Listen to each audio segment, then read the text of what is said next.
Like this Kepri, look at this! It's a full Kepri gone! Boom! Living legend, man! In 3 seconds of 100% Kepri was snacked. That is just completely nuts, man. And then there comes an air boost and perps! The same thing happens again! A living legend is the result. Ladies and gentlemen, this is the Quad Hammer Behemoth.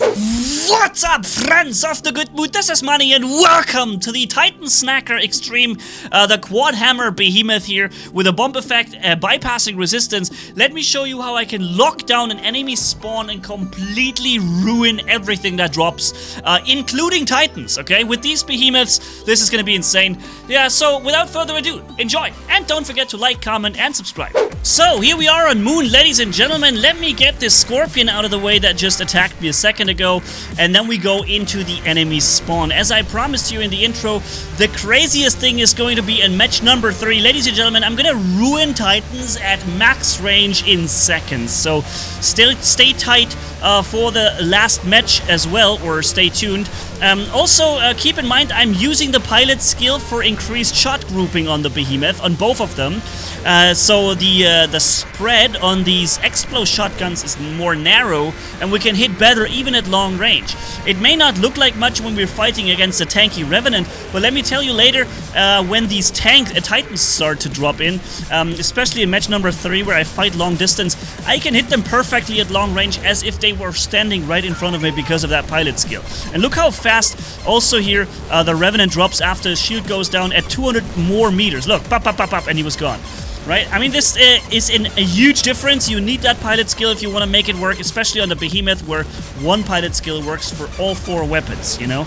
Alright, so, we're coming in, getting right into the enemy spawn here, and this is going to be very interesting and fun. Alright, so we also have a Mender boy with us who can constantly heal us up, and look at this Fenrir, man. He just dropped in, full Fenrir, and you know how tanky a Fenrir is. Let me show you what I can do with him when he comes out of this. Bam, bam, bam, bam. And he's gone. Alright, the bump meter just goes right through his resistance, and yeah, it doesn't really make the Fenrir work so well. And he was also getting attacked by so many enemies, right? That is another reason why he went down so fast. Okay, we are 3 guys invading the enemy spawn. It's insane. It's on team deathmatch, though, so the enemy can actually spawn somewhere else, but they often choose to spawn here regardless. Like this Kepri, look at this! It's a full Kepri gone! Boom! Living legend, man! In 3 seconds of 100% Kepri was snacked.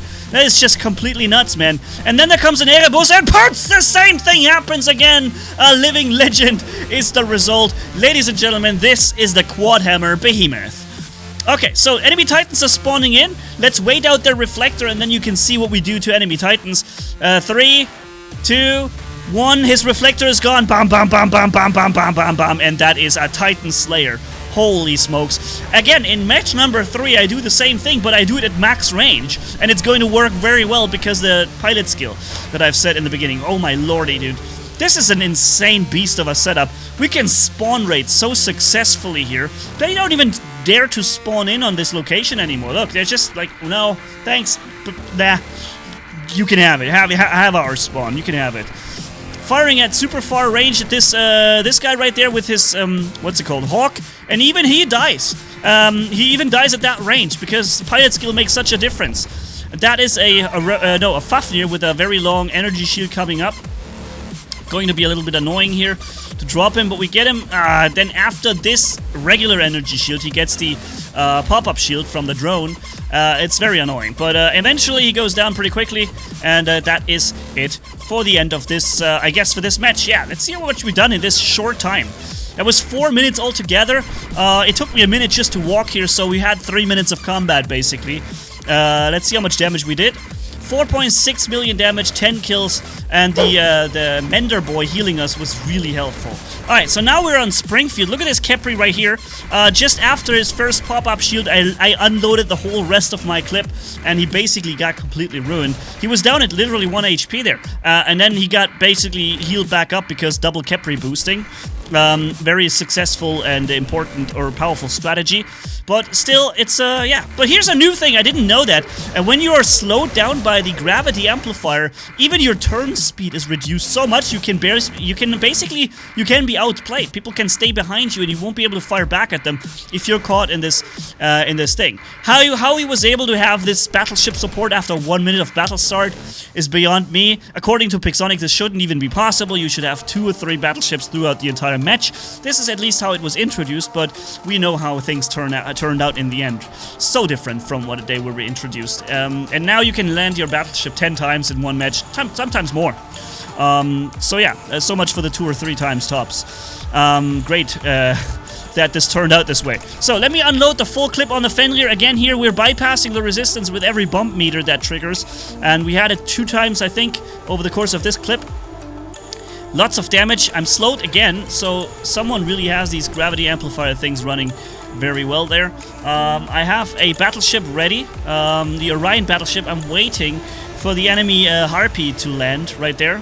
This guy, here, getting the airstrike on me. Of course, immediately at 35%, I got the first weapon loss. It's Manni-Gaming.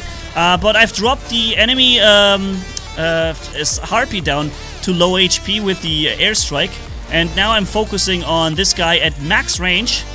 But he is getting him out. And I need to keep my Mender boy alive. The Mender that's with me here, I need to keep him in the game.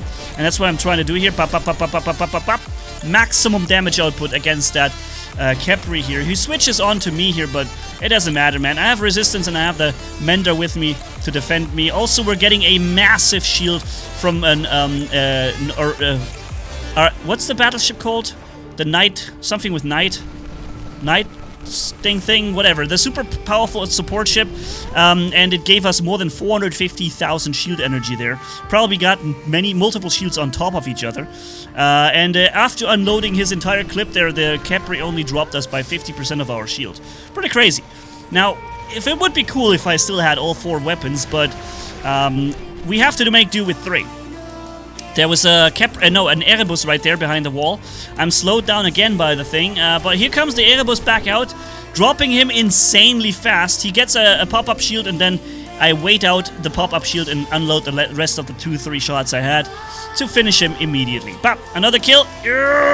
Walk back in cover. Thankfully, I was able to do it with my 1 kph that I was able to walk now. Let me see how I can do against this Titan.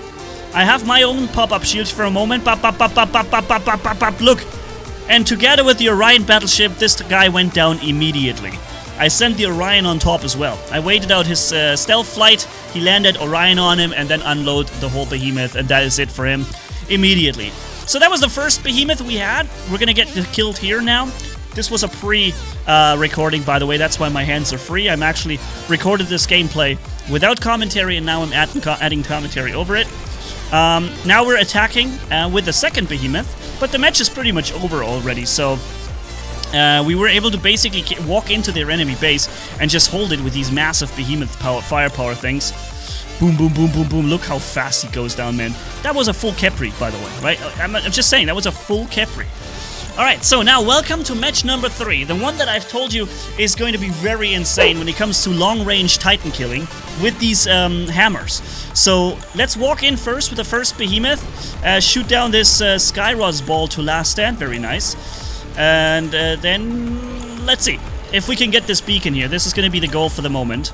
There's a Mender or something. Is it a Mender? I don't know what it is. Yeah, it is a Mender. We have to drop him. But we also have to worry about this guy. I don't want him to shoot in my back with his Devastators and Havocs and Scatter. It's very much a lot of firepower he's got.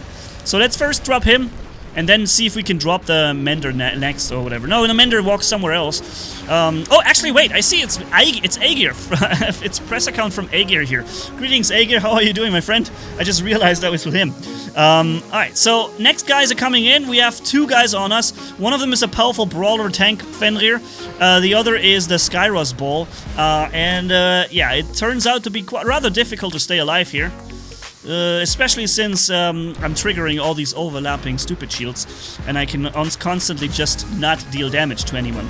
But here we go into the real deal situation. We're starting off dropping an Erebus, and then seeing that the Mender, Aegir, is still alive. Maybe he was recording Mender gameplay at this point. Could be.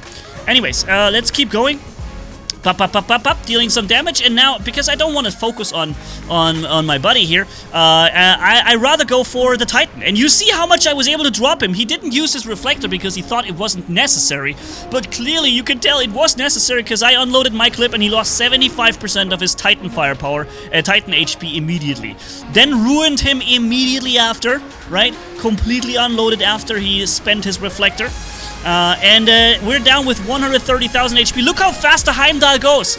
That is a full maxed press account Heimdall, and it was just dropped in 3 seconds by basically, mostly because of these hammer weapons. Now we're firing at max range, dropping things in their base. And they will be bringing in Titans now, like this guy over there with the other Heimdall.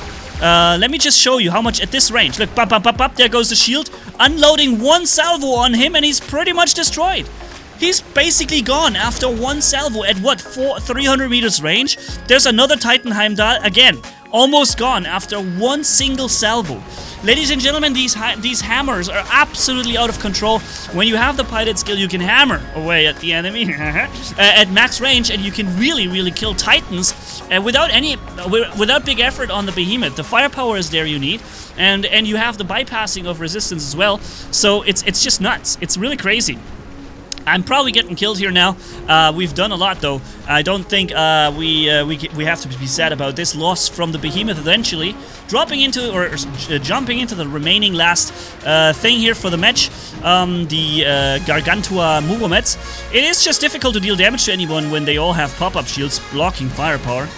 And overlapping these shields on top, making it so that you can basically never really have an opening. There's a lot of dudes in front of me here. Another Mender. Alright. Walking in, trying to stay on the beacon so that we have a 5-to-1 cap ratio. That should, 5-to-0. That should put the end into it. And, yeah. Look how effective the Mender can heal up, even against the firepower from a Titan. Pretty crazy, right? Mender is a beast now. It's a real beast, very powerful, and one of the coolest things to have in your team, as you have also seen here in this video. If you have a Mender with you, that's a 5th Mender. What are you doing, Ike? Alright, so yeah, let's have an end screen result. So yeah, what do you think about the Quad Hammer Behemoth? Can it, in fact, lock down an enemy spawn even when Titans spawn? In my opinion, they can. So yeah, for now, this has been it. Hopefully you guys had some fun and enjoyed this video. See you in the next one. Manni signing off. Bye-bye.